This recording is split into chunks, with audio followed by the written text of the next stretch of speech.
Per 3 minuti e 30. Représentante, il faut être clair aujourd'hui.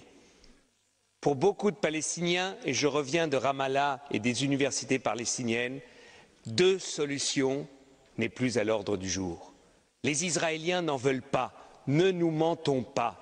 Israël rend de plus impossible la solution de deux États. Nous défendons avec raison deux États. Mais il faut mesurer la frustration palestinienne. Et ce que je ne comprends pas, nous soutenons, comme les socialistes, l'initiative du président Abbas à l'ONU. Et je trouve la phrase qu'il a trouvée en disant « En Moyen-Orient, il n'y a pas un État de trop, mais il manque un État ». Donc il dit « L'État d'Israël est légitime, mais il manque l'État palestinien ». C'est la phrase que nous pouvons tous signer.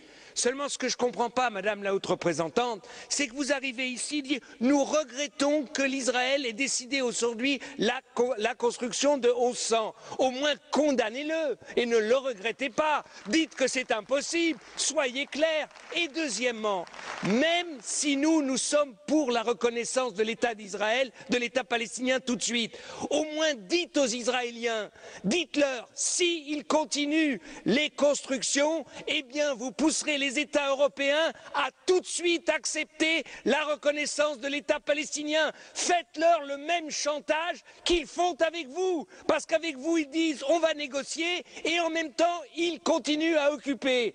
Faites de la politique, Madame Ashton. La politique, ce n'est pas de la prière.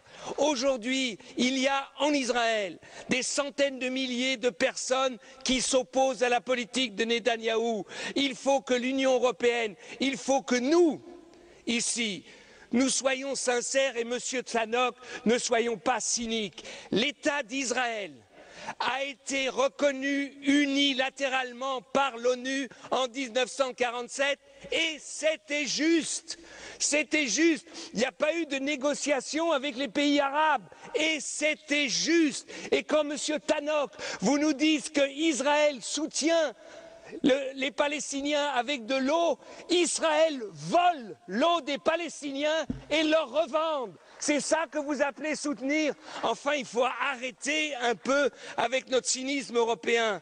Si aujourd'hui, nous ne nous levons pas tous et nous disions aux Israéliens, votre paix, la paix d'Israël, Israël pouvant s'intégrer dans un espace du Moyen-Orient, même de rêver des États-Unis du Moyen-Orient où tout le monde aurait sa place, Israël doit comprendre que c'est dans son intérêt le plus intime qu'il y ait un État palestinien.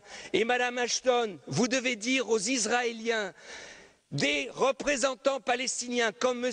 Abbas ou comme le Premier ministre Fayyad, ils n'en auront pas d'autres et qu'aujourd'hui, si le Hamas aujourd'hui est contre l'initiative de M. Abbas, parce qu'il sait que cette initiative, c'est la seule possible pour qu'il y ait deux États au Moyen-Orient.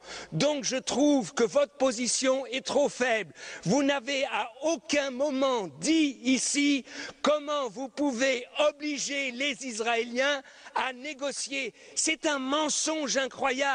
Ils disent on va négocier sans conditions parce que sur le terrain, on est en train de changer les conditions. On est en train de continuer l'occupation.